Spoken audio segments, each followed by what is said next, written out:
Meus irmãos e minhas irmãs, a narrativa do Evangelho que nós acabamos de ouvir, ela mostra para nós como o Senhor escolheu os seus 12 apóstolos.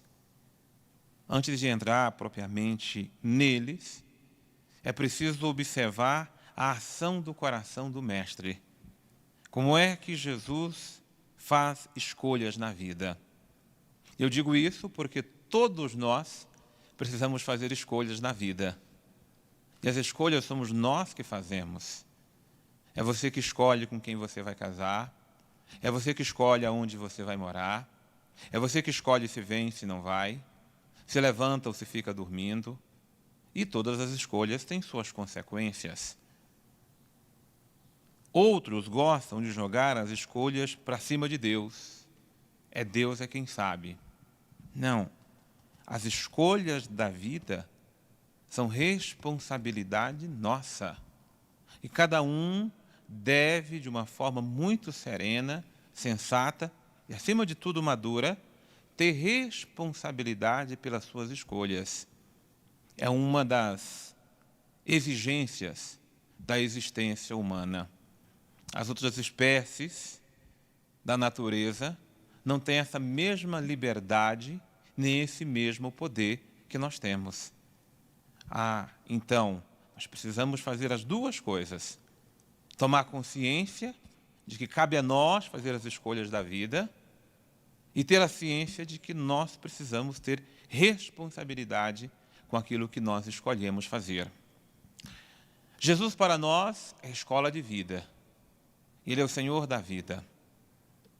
Jesus é a oração por excelência. E é por isso que ele se entrega à oração, seja na sua vida ordinária, cotidiana, mas, sobretudo, quando precisa tomar decisões. Oração não é perda de tempo, não, meu irmão. Oração, minha querida irmã, é qualificar mais ainda o nosso tempo. É consagrar o nosso tempo. É revestir de força, de graça divina, o tempo em que nós vivemos. Na verdade, a oração é que santifica a nossa existência e o uso que nós fazemos do tempo na nossa caminhada aqui na Terra. A oração nos traz sabedoria, a oração nos traz discernimento, a oração traz serenidade para a alma e para o coração.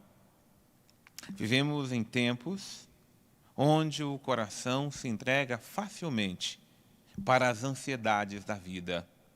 E muitas das nossas escolhas são precipitadas, desastradas, porque somos movidos por esses impulsos que estão dentro de nós. E aí a gente faz escolhas erradas, e aí nós batemos a cabeça, quando não quebra a cara, e ainda jogamos, muitas vezes, a culpa para cima de Deus. Por isso eu digo a você, aprenda com Jesus. Aprendamos com Jesus. Não tome decisão se não for movido pela oração. A oração não é para Deus te dizer, faça isso, faça aquilo. Mas a oração, ela traz a serenidade que a alma precisa.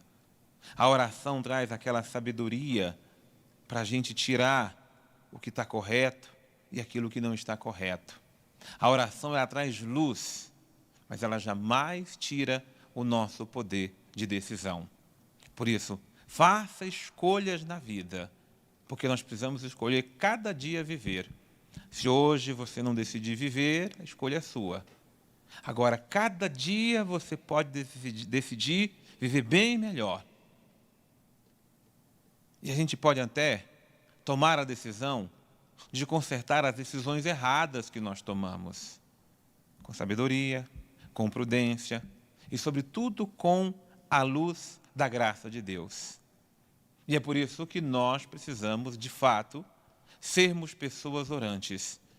Porque essa é uma característica fundamental do nosso Mestre Jesus. Ele passou a noite inteira em oração. A oração traz a sobriedade, a oração traz a serenidade e a oração nos ajuda a fazermos escolhas com sabedoria.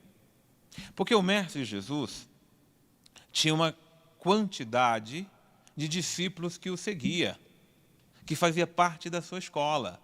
que aprendia com ele a viver a vida. Mas entre seus discípulos e seus seguidores, ele quis escolher 12 para acompanhá-lo mais de perto. 12 para fazer companhia a ele no dia a dia. Eu creio que nós precisamos ter critérios para escolher quem vai fazer parte da nossa companhia. Amigos, conhecidos, a gente pode até ter muitos. Aliás, eu nem digo amigos, mas pessoas amigáveis. Agora, escolher quem vai fazer parte da nossa companhia tem que ter sabedoria.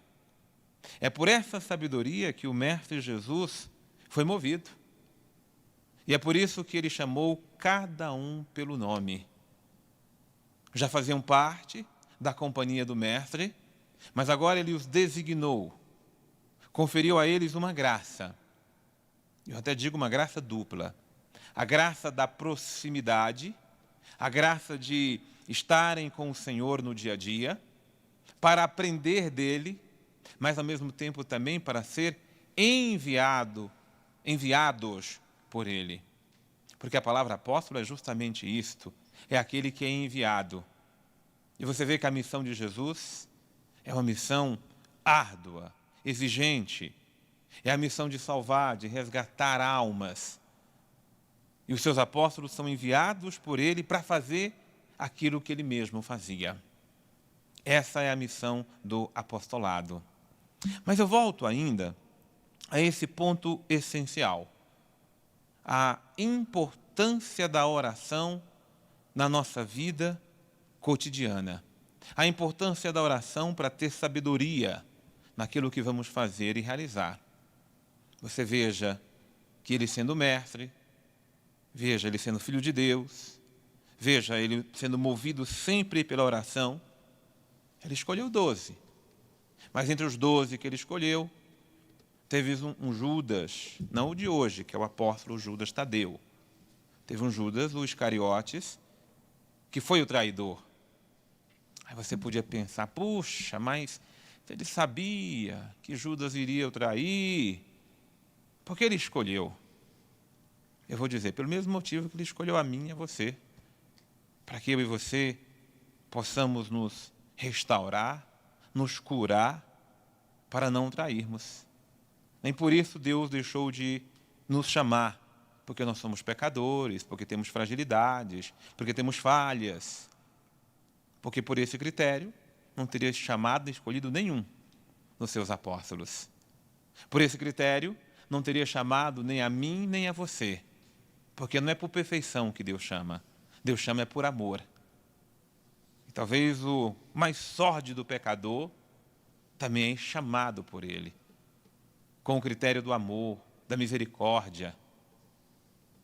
E aí é preciso deixar-se convencer. Deixar-se converter. E quando a pessoa também escolhe não se converter, ela fica onde fica. Como Judas, o Iscariotes, não escolheu se converter, mas preferiu continuar amando o dinheiro como ele amou por toda a vida. Por isso que eu digo a você que Deus não faz distinção de pessoas, Deus não manda ninguém para o inferno, Deus não exclui ninguém do seu amor, mas nós fazemos escolhas. E eu digo a você, faça sempre uma escolha por Deus. Faça sempre uma escolha de se colocar na presença de Deus. Eu sei que eu, você, cada um de nós, já levantamos de manhã com a cabeça cheia de ocupações. Não se entregue às ocupações sem primeiro se entregar para a oração. Até porque essas ocupações precisam de luz, de graça. Até porque essas ocupações precisam de direção. E eu digo a você, a oração vai ser a graça da nossa missão. A oração vai ser o impulso. A oração vai ser o farol. Porque nós muitas vezes andamos por vias erradas. E a oração há de nos iluminar. A oração há de nos dar a sensatez que nós precisamos nos caminhos e nas estradas da vida. Não desconsidere de forma alguma a oração na sua vida. E não faça simplesmente a oração de um Pai Nosso, uma Ave Maria, e se benze, agora eu já rezei. Oração é uma atitude de entrega. Jesus passou uma noite inteira em oração. A gente talvez não consiga ainda passar uma noite inteira. Mas que precisamos passar mais tempo em oração, como nós precisamos. Nós precisamos de muita sobriedade na alma, como nós precisamos. E eu digo a você, a oração é um excelente remédio para ir aniquilando essas inquietações que tanto nos perturbam. A oração é um excelente remédio para ir nos quebrando por dentro. A oração é a graça sublime, é a ação de Deus em nós para nos colocar no caminho certo. Às vezes os sentimentos nos enganam, nos iludem.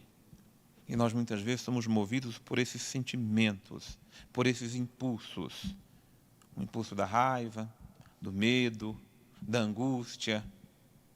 E isso nos leva a termos pressa, em queremos responder o que estão nos perguntando. E aí nós caímos na precipitação, que é uma verdadeira ilusão para a alma e para o coração. Quando não, somos aquelas pessoas sossegadas demais. Nada importa, nada me preocupa. E aí somos aquelas pessoas que vivem procrastinando na vida, ou seja, deixando tudo para depois ou para o Deus dará, deixando para que Deus resolva.